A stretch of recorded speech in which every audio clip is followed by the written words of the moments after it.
Hey everybody, we're back. We're here at Red Rocks Racing Sportsbook. He's Jason, I'm Chucky. We've got our dancing shoes on, Jay. It's that time of year again. It's so exciting for us when the college basketball tournament comes around. I think the whole book, the whole property turns into a basketball frenzy, and I can't wait to get it started. With that said, now's the time, guys. You have until Thursday, this Thursday at 6 p.m. Get signed up for Last Man Standing, our college basketball tournament contest. Minimum $50,000 guaranteed. $25 entry gets you one entry, but if you enter for $100, you get four and a bonus. Fifth entry free. It's just like the tourney. You win, you move on, you lose, you go home. Put your picks in Thursday or leading up to Thursday. Pick a winner on Thursday, advance to Friday, put your picks in, go throughout the tournament. Every day of the tournament becomes a selection day. Advance and win. It's one of our premium contests. Obviously, it is our premium. Winning Last Man Standing college basketball is absolutely exceptional. Yep. $50,000 guaranteed. And you said it this week. I mean, you have the opening of the NFL season and the opening of college football and baseball starting and all this other stuff. Those things happen. We get so excited, but nothing like March Madness week. That opening weekend of March Madness is really, it's like no other time in the sports book where you're sitting here with 300 of your closest friends and just watching every single basket, cheering back and forth. Right. And now with in-play on the app, the number of props that we have on the app, it's just another great year. And this tournament bracket and these games, it looks like it's going to just match up to be just another fantastic March Madness. You mentioned the app a few times. What a great time to get signed up for STN Sports. We love it when you guys come out and enjoy everything we have to offer. As Jay mentioned, you're either rooting for or rooting against with 300 of your closest friends. The atmosphere in the book is like being center court at any one of these four regions. But get signed up for STN Sports. If you can't make it out here, everything that we talk about, if it's in-game, if it's all the props, all the regions, games, halftimes, everything is on the app. It really does bring the sportsbook to you. And right now, we've got up to the $500 bonus going on. Yeah, ridiculous offer to get up to $500 just for signing up. So right. Again, if you're going to be playing these games while you're here, make sure you're doing it on the app and take advantage of that big bonus. So we're just going to have a little fun. We're going to kind of go through each of the regions and kind of talk some stuff. But there's also plenty of stats that we're just going to kind of bombard you guys with. Some teams that maybe we like, some schools that we don't like. But I think you can tell from our smiles and the enthusiasm in our faces that this is one of the most exciting sports betting podcast bookends that we do all year when it comes to the big dance. I know one of the questions that was asked is kind of how big is March Madness? What is March Madness compared to when we talk about a Super Bowl right. or NFL weekends and stuff like that? And I always like to compare March Madness to essentially 4 straight NFL Sundays. So when we talk about the opening, the games on Thursday, Friday, Saturday, and Sunday, and when we see what the NFL season is like when you walk into a sports book on a Sunday or the bets that you're seeing on a Sunday, for the sports books, each of these 4 days is like back-to-back to back-to-back Sundays. So imagine we had NFL Sunday playing football with all the games 4 straight days. That's what March Madness is really like. The crowds are fantastic. And the other thing that's cool about March Madness, as much as we talk about an NFL Sunday where you got a bunch of the 10 o'clock in the morning games, a 1 o'clock in the morning game, and then the Sunday Spread night out. game.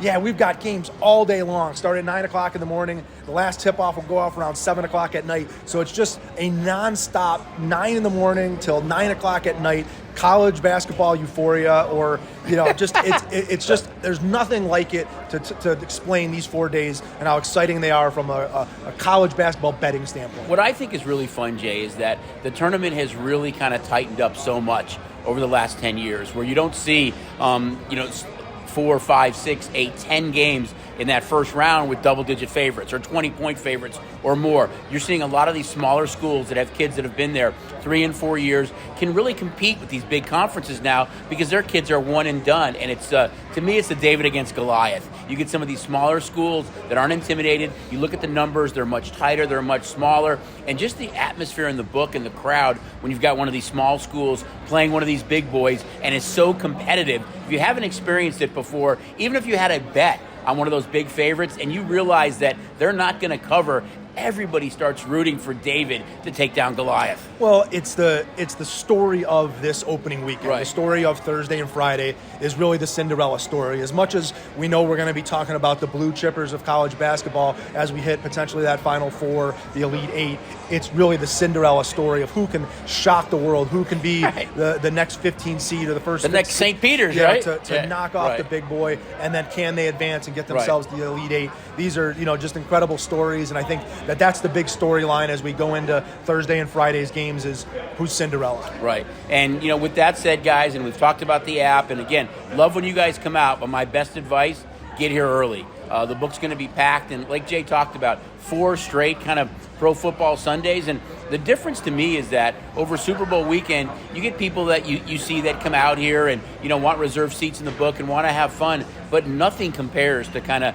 the requests and what you hear from guests. I plan my vacation about coming out here for those first 4 days. So get here early. We have expanded hours, open earlier. We're staying open later. And then, of course, you've got everything on the app. As games end, we put the next game up. So it really is at your fingertips. The app, last man standing, kiosks, the team members are ready to go. There's nothing like it.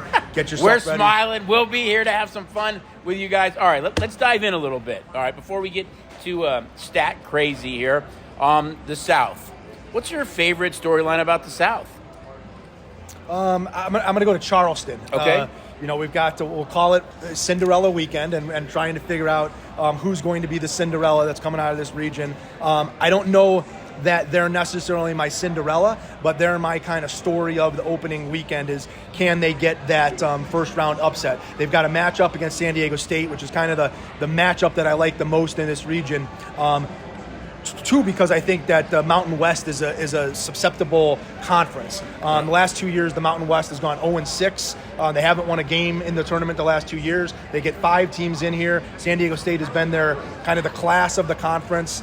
Gets the 5 seed, gets a really high seed here. And Charleston's just kind of one of those 30 win teams. I think 30-3, 31-3. Yeah. 10 straight wins, 17-1 at homes out of the Colonial. But this is the question mark for me is, can they pull the upset? And when you look at the history, I think that, again, the NCAA tournament it's a history lesson. If you go back and look at last year's bracket and the year before and brackets before, you can kind of track what teams have done and what conferences have done. And despite the non-success of the Mountain West, the Colonial to pull an upset would be a pretty big deal. And just the last 2 years, Delaware was the representative of the Colonial in 2022, lost by 20 points to Villanova in the first round game. And Drexel was the Colonial representative in 2021. They lost by 29 points to Illinois. So despite the fact that Charleston's 21-3 and they've got a lot of kind of hype around them, they sit as a 5-point underdog to San Diego State for a reason, because the Colonial has not shown that ability to pull that big upset from that standpoint, despite the fact that San Diego State has not, the Mountain West has not been good. However, the 1 seed that we know gets upset in the tournament is a 5, and guess what the College of Charleston is? A 12 seed. We've seen that happen so much of late. I think 32 of the last 37 tourneys, a number 12 seed has upset a number 5 seed, and it happened twice last year. So the number 12 seeds this year are, as Jay mentioned, College of Charleston, 31-3, Drake versus Miami, a very small dog, and VCU versus St. Mary's. So I think in all 3 cases, you can make a case that the 12 seed is an upset special. And your 4th one is Oral Roberts against Duke. Maybe that's. I didn't want to say that maybe one. You're staying away from that one. I was. If you can, take all the 12s, all on the money line, all plus the points, because two of those are most likely getting home. And I'll throw out another interesting stat about the 5 seeds. So if you look at the tourney as a whole, in the history, between 1 and 8 seed, every seed, 1, 2, 3, 4, 6, 7, and 8, has won at least a national championship. The one that has not is a number 5 seed, and we know that that's an upset special alert. So. Again, those props will be up. We talk as we sit here. A lot of props currently being worked on teams to make the Sweet 16, make the Elite 8. Will a 12 seed win a game? Will an 11 seed win a game? Will a 10 seed win a game? Look for those props on the app as we get closer to Wednesday. That prop menu is going to absolutely explode. as well as player props. Really expanding the player Right. prop menu this year.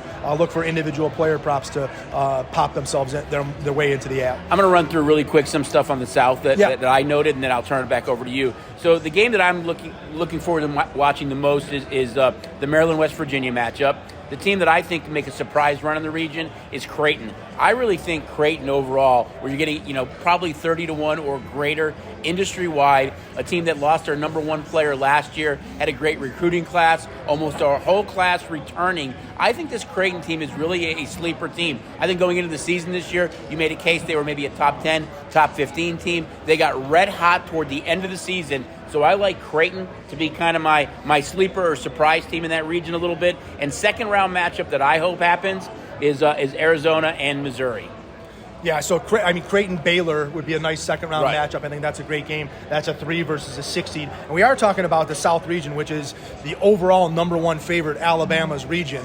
So, they earn that distinction of being the number one team in the whole tournament, getting it over Houston and Kansas. I think Kansas had potentially a little bit more of a argument to be the number one seed, but with them not winning the Big 12, with Alabama locking down, winning the SEC, no problem with Alabama getting the number one overall seed. I do have a problem a little bit with Houston getting the number 2 seed over Kansas. I do think Kansas did enough to get that number 2 seed. Houston, without Sasser, Marcus Sasser could be a big deal if he's not able to play. But we really made a big deal. He did have at least a few days, though. Right. He did warm up in that game yesterday, so maybe we still end up seeing him play. It really did make a big deal that Kansas didn't get that overall number 2 seed.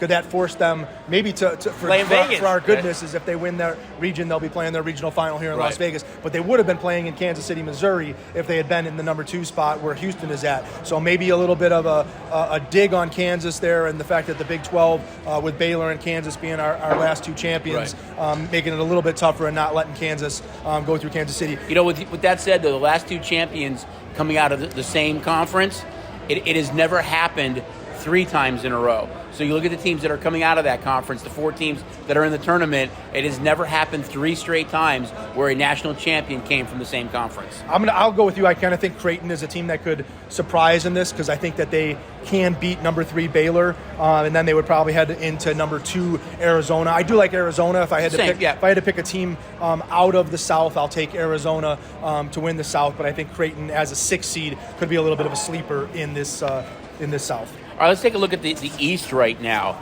What kind of storyline you like the best in the East? Seeding in the East is really my overall concern.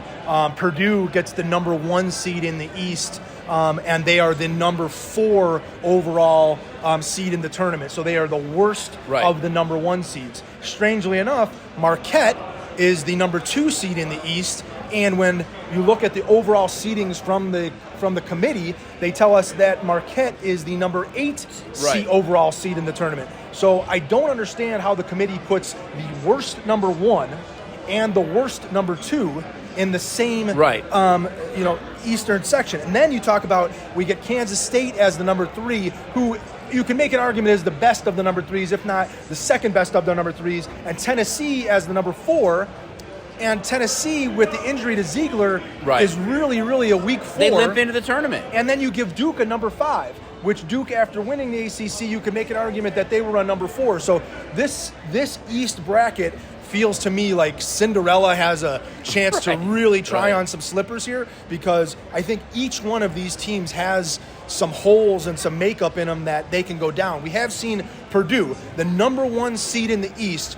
Purdue got knocked out by North Texas, a 13 seed in 2021, and then Purdue lost to St. Peter's, a 15 seed last year. So Purdue has lit up or triggered the Cinderella story. Well, and so when we talk about them leading this bracket, I think this is a bracket when you look at the East, if you're going to pick upsets, maybe the East is a chance to find some. Earlier this year, Purdue played Duke, and they blew them out. But when you talk about Cinderella, there is a real chance that a Blue Devil is wearing Cinderella's glass slipper when it comes to that region. Yeah, and it fits because they made them a 5 seed. I know. So to say that they're a 5 seed, Duke, if they come out of this region as a 5 seed, that's going to be somewhat of a shock. Right. And they're really playing some of the best basketball in the country right now. If you talked about, top 10 teams in the country, I agree. Duke is probably one of them right now from a standpoint of how they've been playing. This is a very, very young team with obviously a very young coach. Right.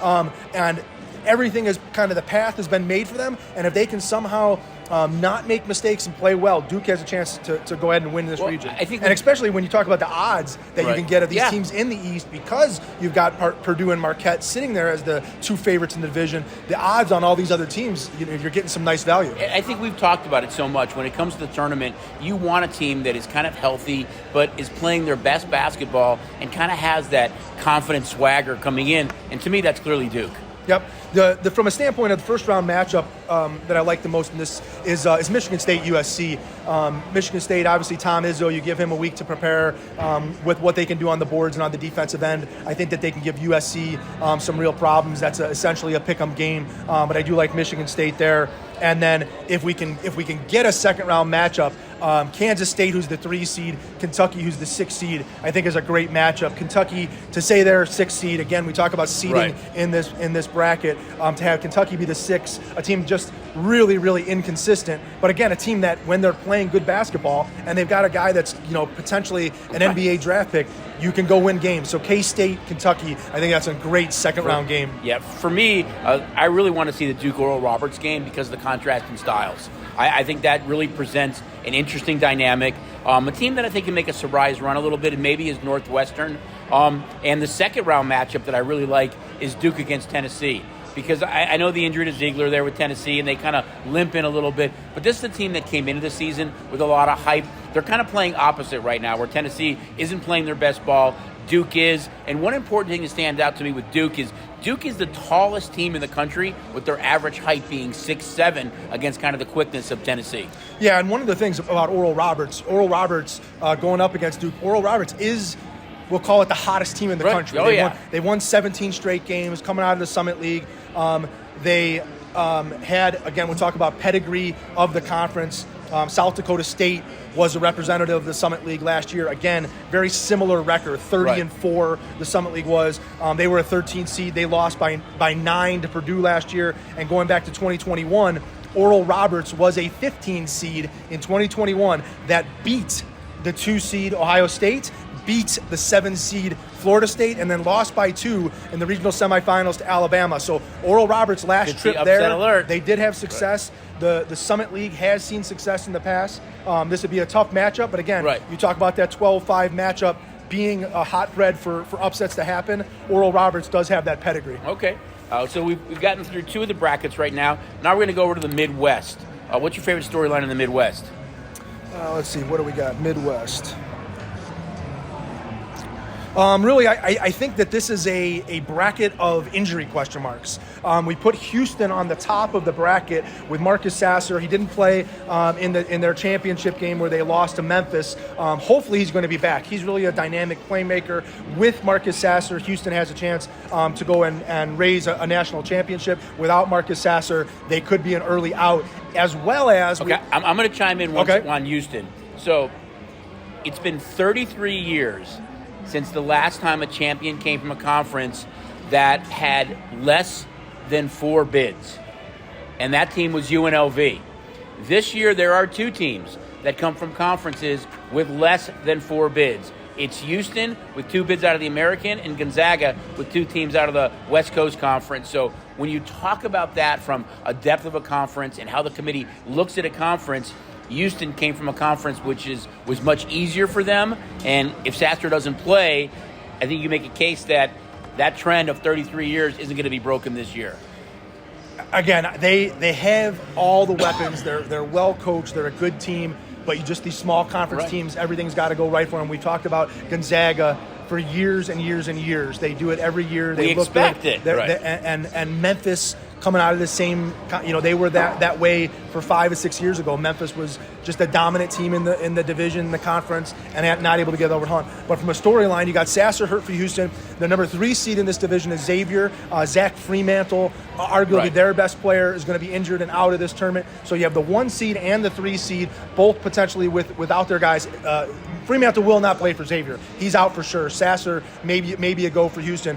So again, you've got 2 of the top seeded teams with question marks, or how are they going to play with or without these guys? And for me, the Midwest is full of, I'll call it mediocre awesomeness. Like I love it. When you talk about trying to identify a game in this region that you like the most, it's really, really difficult to do because this division has the best first round matchups of any of the other divisions. We talk about Iowa, Auburn. That's my first round matchup that I want to see. It's a pick'em game in Birmingham, Alabama. So Auburn gets a quasi home game, making Iowa travel down to Alabama.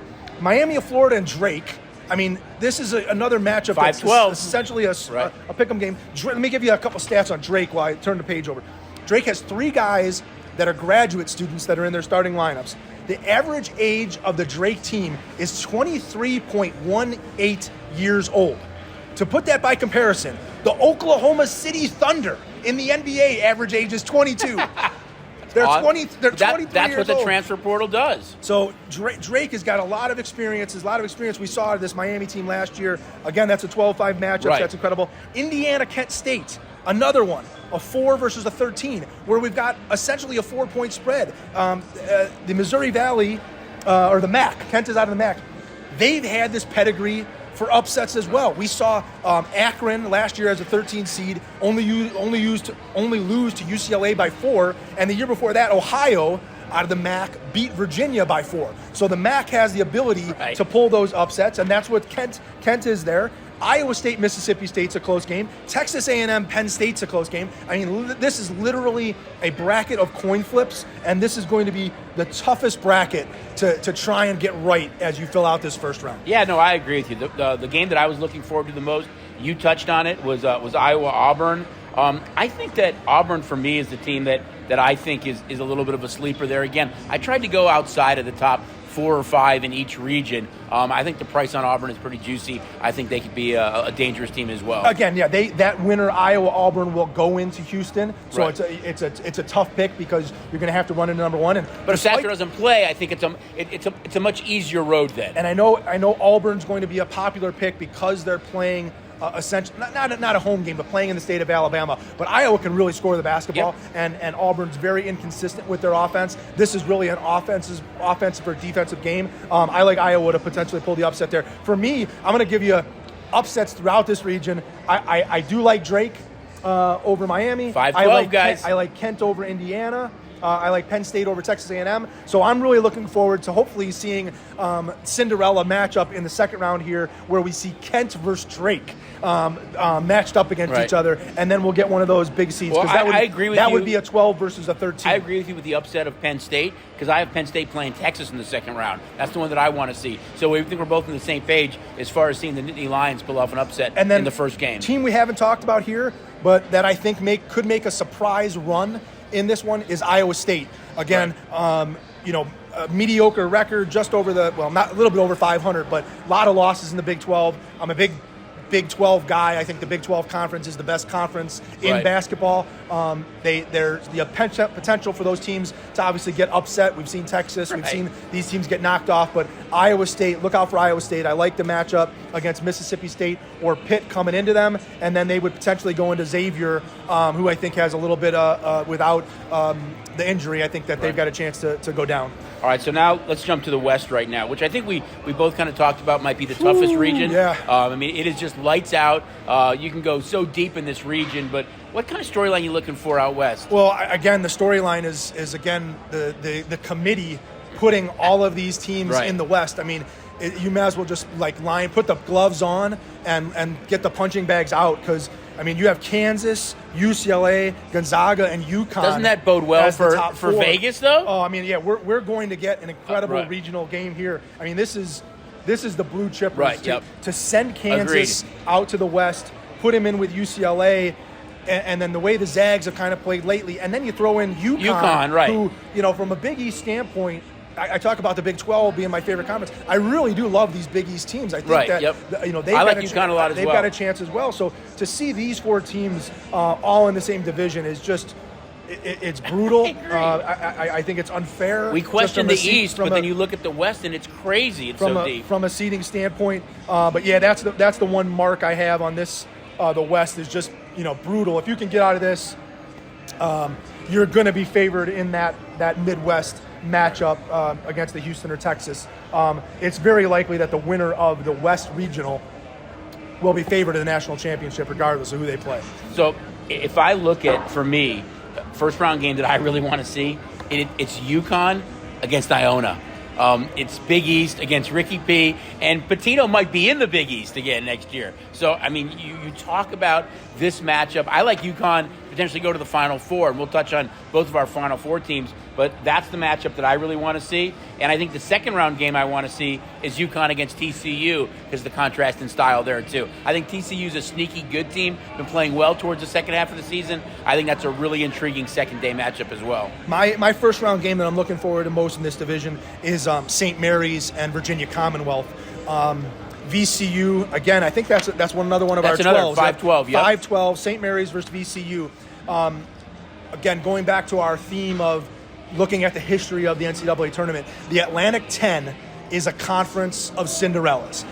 We'll talk about Loyola Chicago, who's done it most recently. Yep. Loyola Chicago out of the Atlantic 10 made that nice run. You'll remember Davidson as a Cinderella story. George Mason as a Cinderella story. So this conference is no stranger to pulling first-round upsets and then not only getting the first-round upset, but being able to win a Sweet 16 game, get yourself to the Elite Eight. And I think Virginia Commonwealth has that potential. They've won 9 straight, 27-7 out of the A-10. Again, St. Mary's obviously is going to be favored in that game, a chance to win. And then they would go into that UConn-Iona winner. So, you get over that big hunt of winning that first game. I think that VCU has a chance to potentially pull an upset. But if I had to go for a sleeper in this one, I'll take number 4, UConn. Yeah, I like UConn too, right. When we talk about these, top 4 teams in this region, you can't sleep on number 4 UConn. I mean, it's loaded, though. There's no question it's loaded, this region. It's going to be fun. And as we kind of touched on, it's great for Vegas. I mean, have an opportunity to see a Western regional out here with these schools that are involved in it. You're going to get some big-time basketball. And we've got, in this region, the Wolfpack, Arizona State, and Nevada. Nevada got in that 5th team out of the Mountain West. When we talk about overall maybe surprise seeding in the tournament, I know the one snub I think that people may talk about is Rutgers. Didn't get into the tournament. Should they have gotten into the tournament? If they would have gotten into the tournament, obviously maybe this is one of the 12. Or they get an 11 seed, so they weren't necessarily on that line. But Nevada kind of sneaks in, and Arizona State was on that kind of same bubble watch. But that becomes a very interesting game in the play-in game. Arizona State, Nevada, again, a West Coast game for us. Should be a great handle. I can't wait. From a play-in standpoint. And then they go into that TCU. We talked about TCU. TCU Gonzaga, I think, is a really cool, interesting second-round matchup that can happen. Again, Big 12 team plays well, would have the ability to knock off Gonzaga and cause chaos in this region. Yep. So we're going to have a little fun now. We're each going to kind of give our Final Four teams, and then we're going to come back for our second segment after a break, and it's going to be a rapid-fire hoops, dancing, madness, and we're just going to kind of shoot out some stats back and forth. We're going to have some fun with it and give you guys some kind of cool, fun stats. But my Final Four, the way I had it kind of bracketed, it looks like for me, it's Bama out of the South. It is Duke, which we talked about being young, but the biggest team out of the East. I love Texas. I'm going Texas out of the Midwest. And out of the West, I'm going with UConn. I've got Texas upsetting UConn. I've got Bama beating Duke. And I've got Bama and Texas in the national final. I have Arizona coming out of the South, beating Alabama. I think Arizona's that best team. I'm in the same camp with you on the Duke train. Right. I don't necessarily like it. Right. I don't know that I like the East.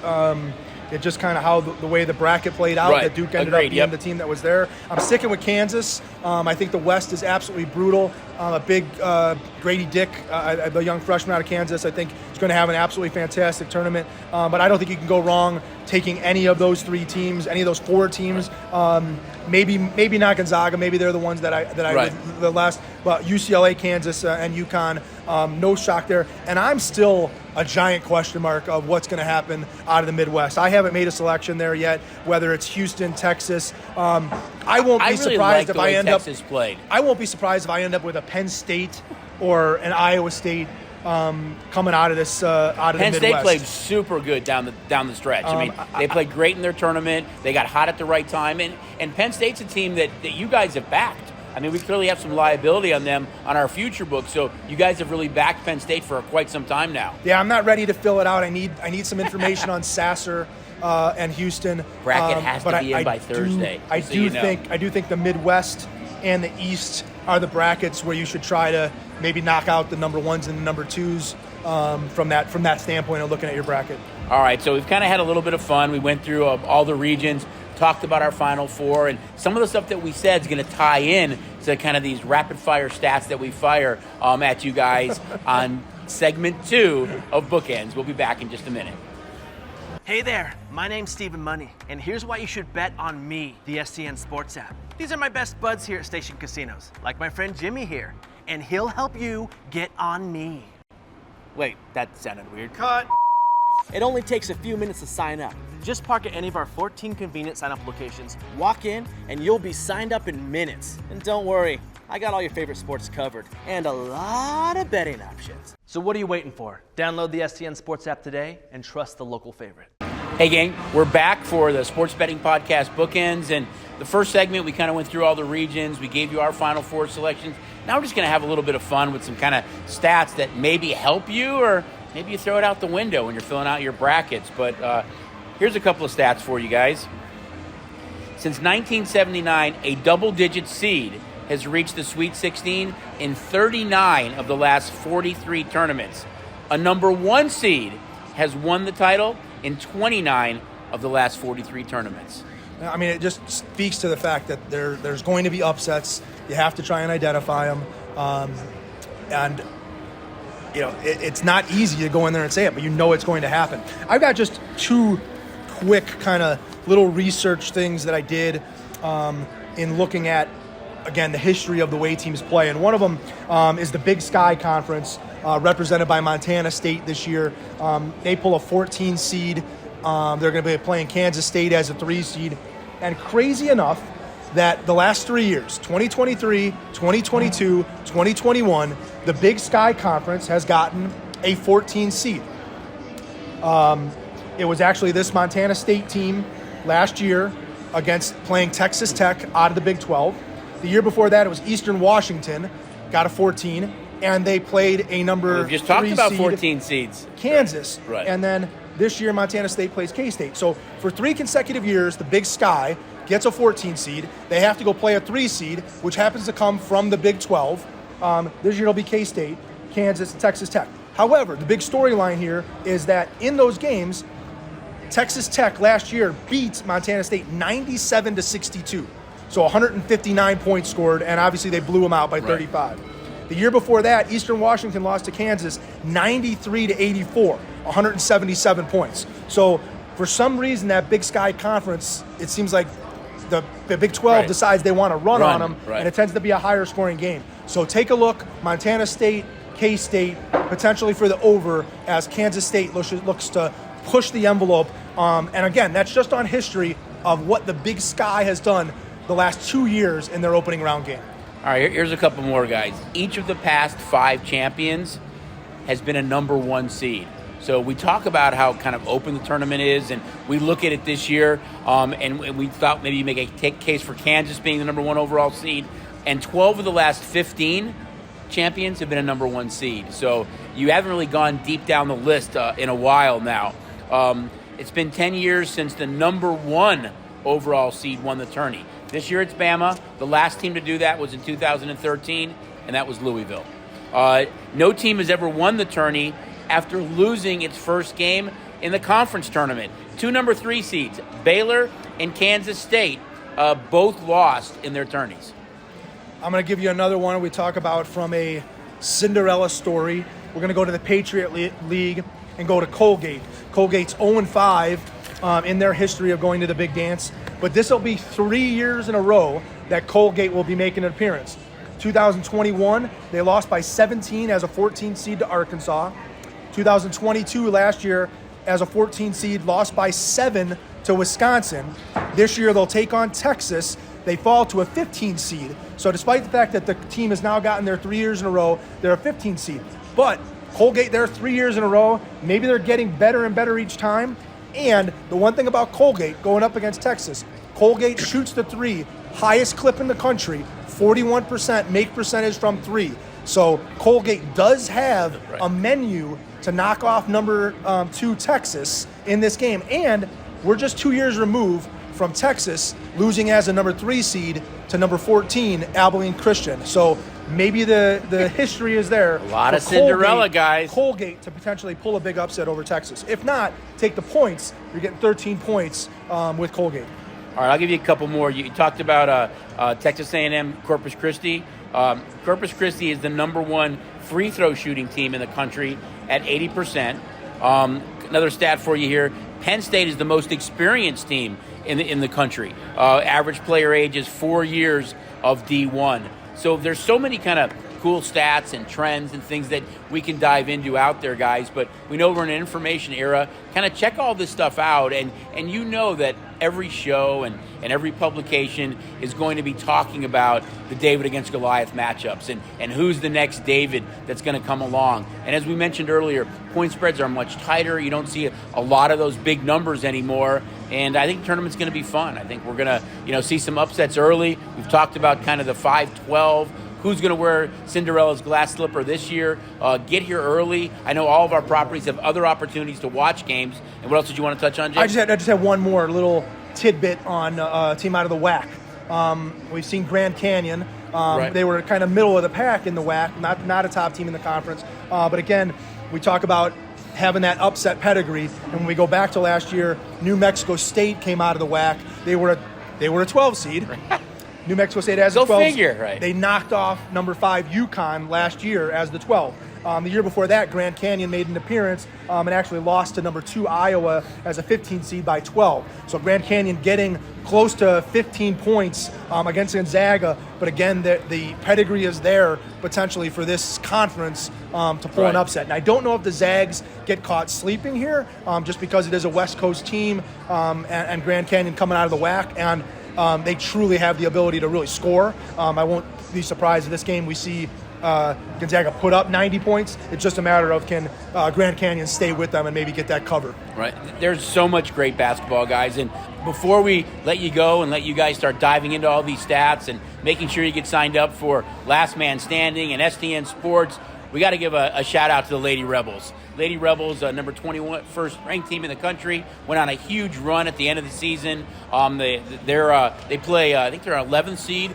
They play Michigan and Baton Rouge in the first game. They're 250-1 to win the tournament. We'll have all the all the women's games up as well, including the Lady Rebels and some kind of fun props to the Lady Rebels up too. But congratulations to the Lady Rebels who just had a phenomenal run at the end of the season and went from basically the 51st ranked team in the country to 21 in the matter of about 2 weeks. We talk about those Cinderella stories. In women's basketball, it's a little bit tougher. We've got the South Carolina. Those top teams in the country are going to be really tough to beat. But good luck to them, and hopefully they can get that opening round win and again solidify what's going on here in the Mountain West and all the good things that are going on. And from the men's standpoint, I pray to God that the Mountain West can find a victory this year. We're talking 0-6 the last 2 years. They've been really, really bad. 5 teams with a chance to win, bring home wins.